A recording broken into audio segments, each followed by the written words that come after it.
बिस्मिल्लाहिर्रहमानिर्रहीम। अस्सलाम वालेकुम नाज़रीन, आप यूट्यूब चैनल देख रहे हैं। मैं इमरान खान हूँ। पहली बड़ी खबर यह है कि इमरान खान साहब एक मरतबा फिर इस्लामाबाद अदालत में पेश होने के लिए जा रहे हैं। इस बारे में उन्होंने रात का एक ट्वीट भी किया था, वो मैं आपको पढ़ के सुना देता हूँ। और इससे पहले जब इमरान खान साहब इस्लामाबाद के जुडिशल कम्प्लेक्स में पेश होने के लिए आए तो उनके साथ क्या सूरत हाल बनी वो आप सब अच्छी तरह जानते हैं। और नामालूम अफराद वहाँ पर मौजूद थे। उनके हाथों में सफ़ेद कलर की अजीब किस्म की हैंडकफ्स थी जो इसराइल इस्तेमाल करता है वहाँ पे। वैसे ये अब यहाँ पे और बाकी मुल्कों में भी इस्तेमाल हो रही है, मैंने उसको देखा था। और पाकिस्तान में क्योंकि गिरफ्तारियाँ बहुत बड़े पैमाने पे करनी हैं, तो इतने बड़े पैमाने पे हैंडकफ्स या जिनको आप हथकड़ियाँ कहते हैं वो अवेलेबल ही नहीं होती। तो फिर ये एक आर्जी किस्म की डिस्पोजेबल किस्म की हैंडकफ्स जो हैं, नॉर्मली इनको फ़ौजी भी इस्तेमाल करते हैं मुख्तलिफ मुल्कों में जो ऑपरेशन के दौरान, तो ये मुहैया की गई हैं इस्लामाबाद में। क्योंकि उन्हें पता था कि ज़्यादा लोग पकड़ने पड़ेंगे तो इस तरह की हैंडकफ्स होनी चाहिए। लेकिन सादा कपड़ों में मलबूस लोगों के हाथों में, और वो बंदे पुलिस के भी नहीं थे मुबैना तौर पे, बल्कि उनका मुझे तो डाटा पता चल गया था। इमरान खान साहब को भी बता दिया गया था कि ये बंदे किस किस इलाके से हैं और किस किस इदारे से हैं और कौन कौन बंदे हैं। बहरहाल वो एक एपिसोड हुई थी, आप सब ने वो देखी थी। और इमरान खान साहब का ये मानना है कि उस दिन उनको कत्ल किया जा सकता था। अब इमरान खान साहब ये कह रहे हैं कि कल, यानी उन्होंने रात गए ये ट्वीट किया, तो आज के दिन में मैं एक नहायत मज़ायका खेज़ मुकदमे में इस्लामाबाद हाई कोर्ट में पेश होऊंगा, जिससे अब ये पूरी तरह साबित होता जा रहा है कि हम वाक़अतन जंगल के कानून के शिकंजे में हैं। मुल्क के इस ताकतवर और ख़ुद को कानून से बालातर समझने वाले तबके ने तौहीने डर्टी हैरी और तौहीने साइकोपैथ की पादाश में मेरे पाकिस्तान से गद्दारी का मुकदमा दर्ज कर दिया है। मेरे खिलाफ पाकिस्तान से गद्दारी का मुकदमा दर्ज कर दिया है।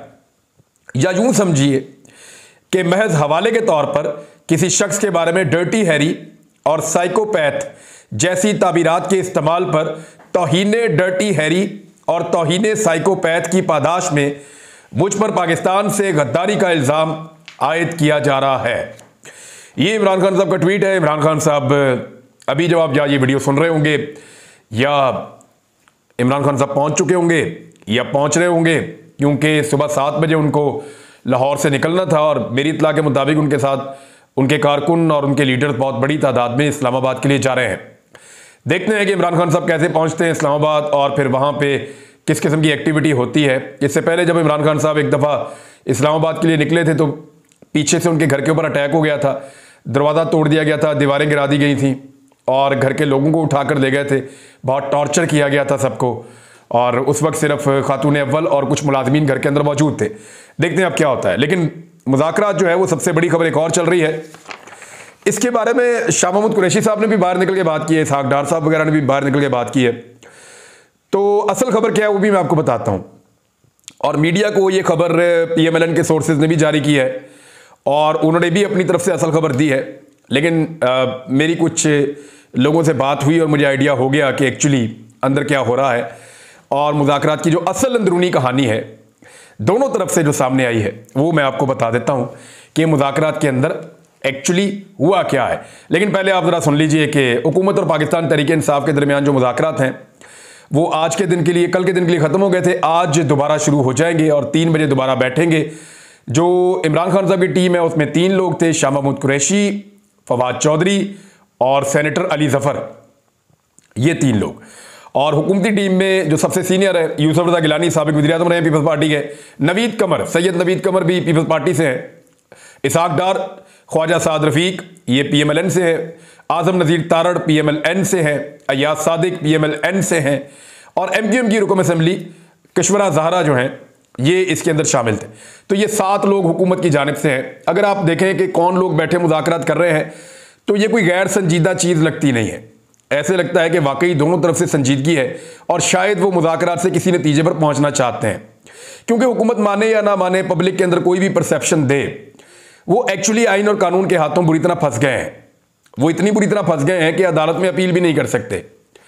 अदालत में अपील करने का एक ऑप्शन आया था कि अदालत में ये अपील की जाए कि वो अपना फ़ैसला मौखिर कर दें, अपने फ़ैसले को ख़त्म कर दें और इलेक्शन पाकिस्तान में एक साथ करवाए जाएं।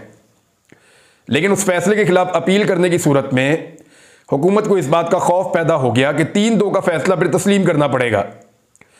वैसे इस प्रोसीडिंग का हिस्सा बन के अपने लोगों को भेजकर अमली तौर पे तो हुकूमत 3-2 के फैसले को तस्लीम कर चुकी है, लेकिन तहरीरी तौर पे इसको तस्लीम करने के लिए ये ज़्यादा आसान हो जाता है कि वो कोई अपील कर देते, लेकिन इसीलिए उन्होंने अपील नहीं की। और उन्हें लगता है कि अगर उनके वज़ीर-ए-आज़म को फारिग किया गया तो वो ये कहेंगे कि 4 जजेस ने कुछ और फैसला दिया था, 3 ने कुछ और फैसला दिया था, लिहाजा हमारा वज़ीर-ए-आज़म फारिग नहीं हुआ।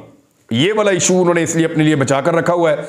तो इसका मतलब है उन्हें इस बात का खौफ है कि नाअहली भी हो सकती है, तौहीन अदालत भी लग सकती है, तो उससे अवॉइड करने की वो कोशिश भी कर सकते हैं। इलेक्शन में वो जाना नहीं चाहते। जो वन लाइनर है जो मुझे समझ आया वो ये है कि पीडीएम ये सोच रही है कि अगर चीफ जस्टिस ऑफ पाकिस्तान की मुद्दत मुलाजमत ख़त्म हो जाती है तो उनके लिए आसानी पैदा हो जाएगी, और वो कुछ भी करके अक्टूबर में कहना चाहते हैं कि चीफ जस्टिस ऑफ पाकिस्तान की रिटायरमेंट के बाद, साफ लफ्ज़ों में मैं आपको कहूँ तो वो ये चाहते हैं कि चीफ जस्टिस ऑफ पाकिस्तान की रिटायरमेंट के बाद ये मामला देखा जाए। और अगले चीफ जस्टिस से उनको ये उम्मीद है कि शायद वो इन्हें इलेक्शन से बचा लेंगे और एक लंबी तारीखें मिल जाएंगी, या नए चीफ जस्टिस के आने की सूरत में नवाज शरीफ साहब के लिए कोई रास्ता बनेगा, इमरान खान साहब का कोई रास्ता रोका जाएगा। क्योंकि जस्टिस कादी फायद ईसा साहब की बारी है चीफ जस्टिस बनने की, और उनके बारे में ये तासुर पाकिस्तान में मौजूद है कि वो एंटी इमरान खान है और वो इमरान खान को पसंद नहीं करते, उनकी फैमिली भी पसंद नहीं करती। उनकी वाइफ जो है वो बाकायदा इस बारे में, अगर सास को बीच में लाया जा सकता है तो वाइफ को भी लाया जा सकता है। आर्टिकल छपे हुए अखबारात में कि उनकी वाइफ इमरान खान साहब के और पाकिस्तान तहरीक इंसाफ के बारे में कितनी नेगेटिव है, और जज साहब के बारे में खुद भी यही तासुर है। अब पीएमएलएन क्या चाहती है और पीटीआई क्या चाहती है? देखें, पीएमएलएन ने इलेक्शन से जो असल डेट है, जो वो कह रहे हैं कि 8 अक्टूबर की डेट बनती है मैक्सिमम, अगर ये असम्बलियाँ तहलील कर देते हैं तो फिर इनको 3 महीने के लिए टाइम मिल जाएगा, और अगर ये असम्बलियाँ तहलील नहीं करते और 13 अगस्त को खुद तहलील हो जाती हैं तो फिर 2 महीने के अंदर इलेक्शन होगा। अगर ये इलेक्शन 2 महीने के अंदर होता है तो फिर ये जो इलेक्शन है ये 8 अक्टूबर को आखिरी तारीख है जिस पे ये इलेक्शन करवा दिया जाएगा। और अगर ये इलेक्शन 3 महीने तक ले जाना है तो फिर शहबाज शरीफ साहब को असेंबली अज खुद ख़त्म होने से पहले, चाहे 2 दिन पहले चाहे 3 दिन पहले, वो असेंबली को तहलील कर दें। और असेंबली क्योंकि वक्त से पहले अपनी मुद्दत पूरी करने से अगर 2 घंटे पहले भी तहलील हो गई है तो इस सूरत में 3 महीने का टाइम मिल जाता है, और फिर इलेक्शन आप नवंबर के मिड तक या नवंबर के आगाज़ तक ले जा सकते हैं। वैसे ये बड़ा गंदा हथकंडा है, लेकिन कोई पता नहीं ये हुकूमत वो भी इस्तेमाल करने की कोशिश करे। अब वो चीफ जस्टिस ऑफ पाकिस्तान की तब्दीली का मामला बीच में अटका हुआ है। हालांकि पीडीएम जानती है कि चीफ जस्टिस ऑफ पाकिस्तान कोई भी हो, वो बैलेट बक्से को नहीं भर सकते, वो वोटों में हेर फेर नहीं करवा सकते, वो हार और जीत का फैसला नहीं कर सकते। तो फिर वो इस बात पे इतना जोर क्यों दे रहे हैं? जो लोग हार और जीत का फैसला कर सकते हैं, या जो माजी में करते चले आए हैं, या जो ये डर्टी गेम करते हैं, वो तो सारे के सारे इस वक्त हुकूमत के साथ हैं। तो फिर हुकूमत को खौफ किस बात का है? हुकूमत को इस बात का खौफ है कि जितने लोग भी ये सारा गंदा खेल खेलते हैं वो खुद भी इतने गंदे हो चुके हैं कि अब वो नहीं कर पाएंगे धांधली उस लेवल की कि वो जिता पाए एक हारी हुई पार्टी को या हारे हुए एक पूरे इत्तेहाद को। वो कैसे जिताएंगे? लिहाजा एक ही रास्ता है कि इंतखाबात ही पोस्टपोन कर दिए जाएं, इंतखाबात को आगे ले जाएं, और इंतखाबात को आगे ले जाने का रास्ता अदालत से ही आएगा, क्योंकि अपोजिशन और बाकी लोग तो नहीं मानेंगे। तो अदालत कैसे वो रास्ता निकाल कर देगी, ये चीज़ मौजूदा चीफ जस्टिस तो नहीं होने देंगे। तो ये एक हुकूमत के जो नुक्ता नज़र में है वो ये है, लेकिन हुकूमत ने एक ऑफर तो की है, फिर भी कुछ लचक हुकूमत ने दिखाई है, लेकिन वो लचक डेडलाइन से बाहर बाहर ही है, ऐसा लगता है। और दूसरी जानिब जो पाकिस्तान तहरीक इंसाफ है, उसके बारे में मैं 2-3 चीज़ें तो आपको बहुत कैटेगोरिकली और क्लियरली आपको कह दूं। एक तो गिले शिकवे की बात मैं आपको बता दूं कि पहला जो शिकवा है वो हुकूमत की जानिब से किया गया, और हुकूमत ने कहा कि हमारे साथ बहुत सख्त ज़बान इस्तेमाल की जाती है, हमें गालियाँ दी जाती हैं, हमें बुरा भला कहा जाता है, और वो उनको तकलीफ़ भी इसलिए ज़्यादा है कि हर आम आदमी उनको ये कह रहा है, और पाकिस्तान के अंदर उनकी मकबूलियत बहुत ज़्यादा, उसको नुकसान पहुँचा है। तो इसके जवाब में पाकिस्तान तहरीक इंसाफ की तरफ से ये भी कहा गया कि जी जो हमारे साथ हो रहा है वो तो आप सोच भी नहीं सकते, और जो आपके साथ हो रहा है वो तो कुछ भी नहीं है जो हम बर्दाश्त कर रहे हैं या फेस कर रहे हैं। लेकिन इसके अलावा कोई गिले शिकवे नहीं हुए, बल्कि उन्होंने गिले शिकवों से गुरेज किया और ये कहा कि हमें आगे बढ़ना चाहिए और बातचीत करनी चाहिए। यहाँ पे हम गिलो शिकवों के लिए नहीं बैठे, हालांकि कहने को आप भी कर सकते हैं, हम भी कर सकते हैं, लेकिन यहाँ मुज़ाकरात के लिए बैठे हैं तो बैठ कर उस पर बात कर देते हैं इलेक्शन पे। तो ना तो बात की गई कोई गिले शिकवे के ऊपर, ना पाकिस्तान तहरीक इंसाफ ने मुतालबा किया कि हमें असेंबली के अंदर वापस लिया जाए। ये मैं आपको कैटेगोरिकली कह रहा हूं कि ना उन्होंने असेंबली में वापस आने के लिए मुतालबा किया, क्योंकि ये कमज़ोर मुतालबा था, पीटीआई नहीं करना चाहती थी। ना उन्होंने अपने केसेस के हवाले से बात की कि हमारे ऊपर 150 केसेस इमरान खान पे करवा दिए हैं, फलां पे इतने हो गए, फलां पे इतने हो गए। तो ये जो ज़मीन तंग की जा रही है, ये सिलसिला, इस पर भी बिल्कुल बात नहीं की। ना केसेस पे बात हुई, ना असेंबली में वापस आने पर बात हुई, ना निगरान हुकूमतों के ऊपर बात हुई। ये तीन चीज़ों पे मैं आपको कैटेगोरिकली कह रहा हूँ, ना निगरान हुकूमतों पे बात हुई है, ना केसेस के ऊपर बात हुई है, और ना असेंबली में वापस आने पर बात हुई है।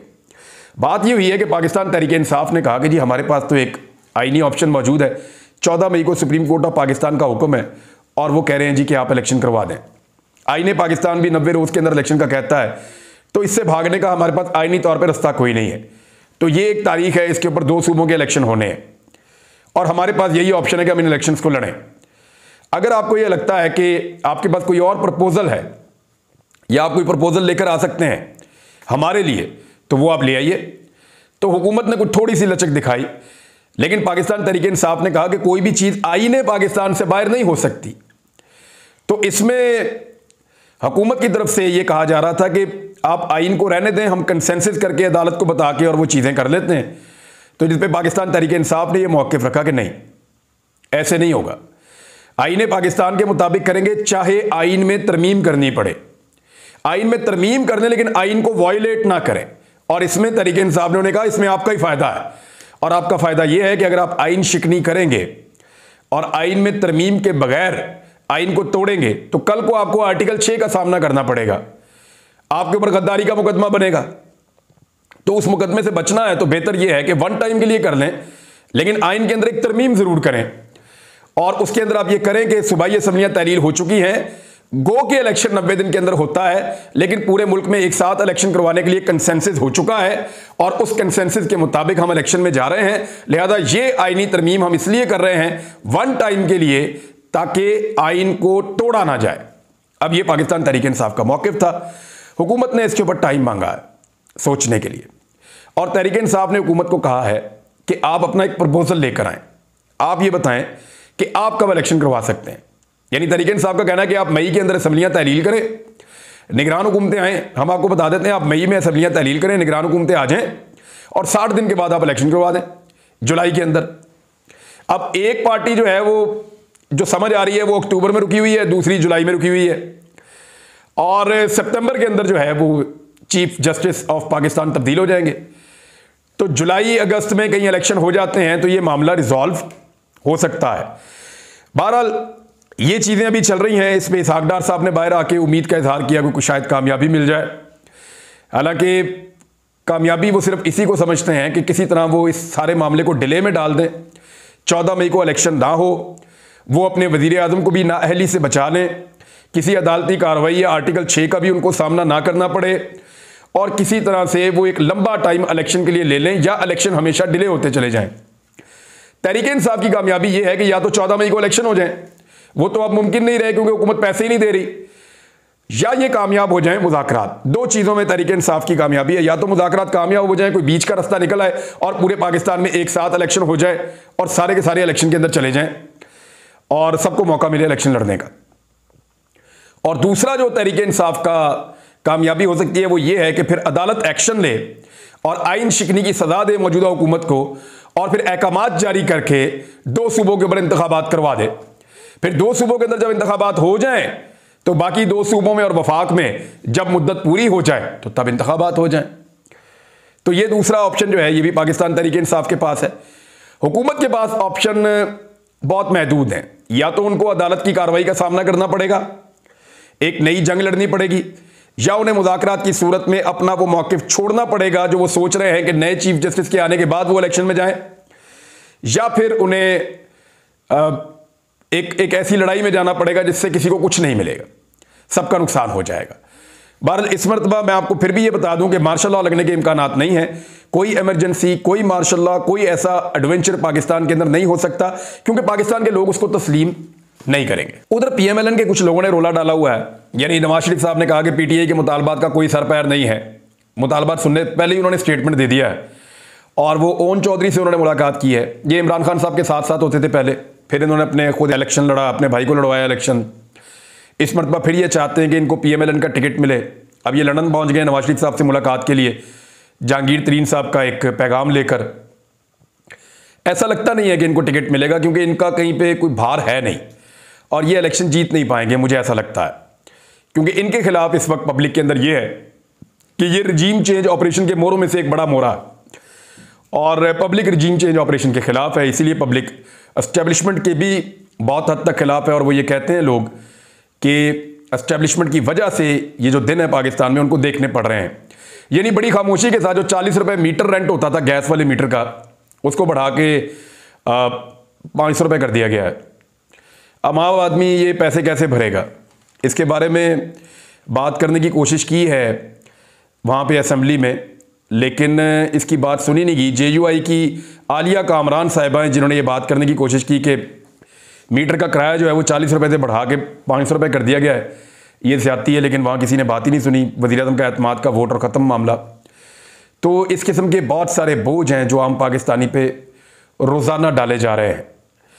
जावेद लतीफ़ साहब ने कहा कि सहूलतकारी इमरान खान साहब को अब भी मिल रही है और दोबारा से उन्होंने एक इनकलाबी किस्म की तकरीर की है। ये नवाज शरीफ साहब के जो साथी हैं या जो नवाज शरीफ साहब के करीबी लोग हैं वो एक डिफरेंट बयानिया लेकर चल रहे हैं जो हार्ड कोर किस्म का है और जो ज़रा सख्त किस्म का बयानिया है वो फ्रंट फुट पे आ रहे हैं।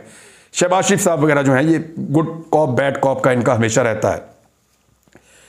अब इसमें ये लोग भूल गए कि जब शहबाज शरीफ साहब ने बूट पॉलिश मुहिम शुरू की थी, जब बाजवा साहब ने कहा कि मैं डांटता रहा और वो सर फेंक के मेरी डांट भी सुनते रहे शहबाज शरीफ साहब, और जब खुशामदें की जा रही थी इस्टेब्लिशमेंट की, उस वक्त ये सब लोग खामोश थे। मरीम नवाज साहबा भी, इमरान खान साहब के ख़िलाफ़ कार्रवाई होने पे नवाज शरीफ साहब भी बिल्कुल खामोश थे। इस्टेब्लिशमेंट का नाम लेना भी छोड़ दिया था इन्होंने। लेकिन अब एक मरतबा फिर दोबारा इनकलाबी बनने की कोशिश कर रहे हैं। आधी रात को आपको याद होगा अदालतें भी इनके लिए खुल गई थी। पूरा रजीम चेंज ऑपरेशन एक डिज़ाइन किया गया था। तो वो इदारों का किरदार या इस्टेब्लिशमेंट का किरदार इनको शायद याद नहीं है। तो नाज़रीन, कुछ चीज़ें और भी मेरे इल्म में हैं, लेकिन जैसे ही 3 बजे वाली मुलाकात होती है तो उसके बाद फिर अगली डेवलपमेंट्स आपको बताते हैं। इमरान खान साहब की पेशी भी है, बहुत इंपॉर्टेंट दिन है आज का। लेट्स सी होता क्या। अब तक के लिए इतना ही। अपना ख्याल रखिएगा, अपने चैनल का भी। अल्लाह हाफ़िज़।